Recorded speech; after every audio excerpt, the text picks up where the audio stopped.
Vamos começar falando de política. Após a sessão plenária nesta terça, o atual presidente da Assembleia Legislativa do Amazonas, Adjunto Afonso, afirmou não ter pressa em definir o novo governador tampão do estado. E o prazo é de 30 dias para fazer essa votação. Após a renúncia do governador Wilson Lima e do vice Tadeu de Souza, os olhares do Amazonas se voltam para a Assembleia Legislativa do Estado. Apesar de Roberto Cidade ter assumido o cargo de governador interino, eleições indiretas devem ocorrer nos próximos dias. Ou seja, a permanência do parlamentar até o fim do ano não é certeza. O Estado está funcionando normal, não vai ser porque temos que fazer a eleição para efetivá-lo, não. A gente vai fazer de uma forma que não tenha nenhum prejuízo futuramente. Anteriormente, o atual presidente da casa havia informado que nesta terça-feira, Leão deveria receber pelo menos um esboço da lei a ser apresentada pela Procuradoria, que deve reger as eleições para o governador tampão, o que não aconteceu. Em coletiva de imprensa, após a sessão do dia, Afonso alegou que ainda aguarda retorno da Procuradoria e não parece ter pressa. Não sei se pode ser amanhã ou pode ser depois. Eu acabei de falar que nós não estamos com muita pressa, uma vez que nós temos até 30 dias para que seja escolhido o novo governador. Em contrapartida, o deputado comandante Dan espera celeridade para evitar votações em caráter de urgência.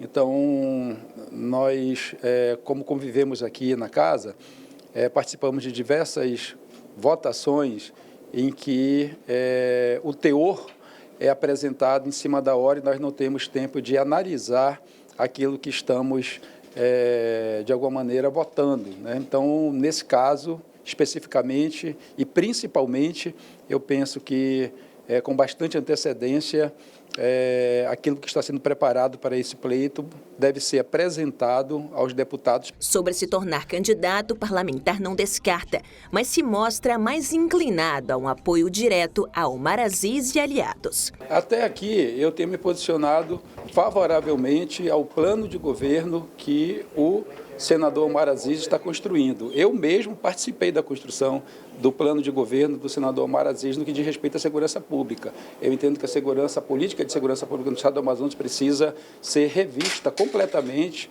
né? Nada de mais do mesmo, espero que seja assim e nossa parcela de contribuição foi nesse sentido.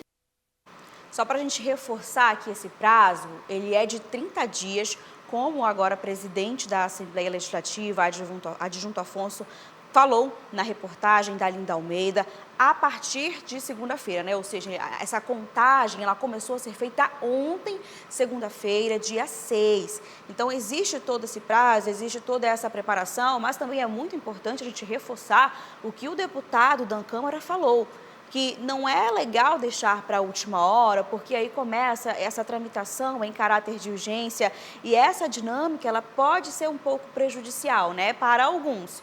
Outros, é claro, a gente sabe que na política sempre alguém pensa que pode sair ganhando com esse atraso, né? Deixando para depois. A gente continua falando de política aqui no 17 horas. Isso porque a janela partidária, momento em que os parlamentares podem fazer a troca de partido, mudou o cenário nas bancadas de 2026 aqui na Assembleia Legislativa do Estado do Amazonas. E elas devem influenciar diretamente na votação para as eleições suplementares do Estado. Bora ver como é que fica essa bancada a partir de agora? Aqui no telão do 17 horas, a produção já colocou em tela cheia para você que está assistindo aqui o programa. Olha só, União Brasil, agora tem 8 deputados. O União Brasil, ele ganhou reforços. Por que ele ganhou reforços? Antes, eram 6 deputados. Ou seja, ele já tinha a maior bancada, a União Brasil, e continua com a maior bancada. O PSD, ele teve um aumento expressivo, todos os deputados, eles vieram de outros partidos, então agora ficam com 4. PL, 3 deputados, Republicanos, 3 deputados. O Avante, ele perdeu representação ali na bancada da Leão. Por quê? Porque antes eram 4 e agora nós temos apenas 2. MDB, 2 deputados, Podemos, 1 deputado, PT, 1 deputado. Então, qualquer pessoa hoje que queira concorrer nessa eleição direta tem que avaliar, tem que levar em consideração o apoio que ele vai ter ali. Porque, como eu falei, existe a janela, existiram as mudanças que foram realizadas, então quem for competir tem que analisar aqui, ó, esses números para saber se ele vai ter o apoio do União Brasil, que tem 8 deputados, então o União Brasil está na frente. Tem que ver como é que está a aliança política dele para ele poder entrar, porque senão, se ele tiver aliança política com apenas um partido que tem um representante, ele perde força. Então, se ele entra sem aliança, ele entra para perder. Então, todo esse cenário agora, ele precisa ser avaliado para que esses candidatos aí, como a gente já falou ontem aqui com o professor Elson, que já surgiram muitos nomes, né? Então, todos eles precisam avaliar para saber se vale a pena ou não vale a pena, tendo em vista que nós temos as eleições gerais de 2026 que estão previstas aí para o mês de outubro, tá bom? Então, só para reforçar, esse é o cenário que ele precisa avaliar caso ele queira aí continuar nessa corrida eleitoral. Bora ver o que é destaque no Acritica.com? Ainda aqui no telão do 17 horas, nesse assunto da editoria de política, Roberto Cidade se declara para Omar Aziz. Essa informação de bastidor com análise política é do André Alves, do Acritica.com. Aqui na matéria ele dá destaque sobre as entrevistas que foram dadas aí desde o final de semana até hoje, terça-feira. Aqui ele destrinchou em tópicos que é para ficar de fácil entendimento para todo o público, né? Então ele fala, olha só, o governador interino Roberto Cidade fez questão de frisar na primeira entrevista no fim de semana, lembrando que a gente teve aquela transição, aquela convocação em caráter de urgência lá na Leão, que ele tem esse apoio ao candidato Omar Aziz. Mas lembra que agora tem a eleição direta, teve a mudança das cadeiras, das bancadas, então isso pode sinalizar um apoio, o Omar Aziz pode fazer uma indicação, são muitas possibilidades nesse momento.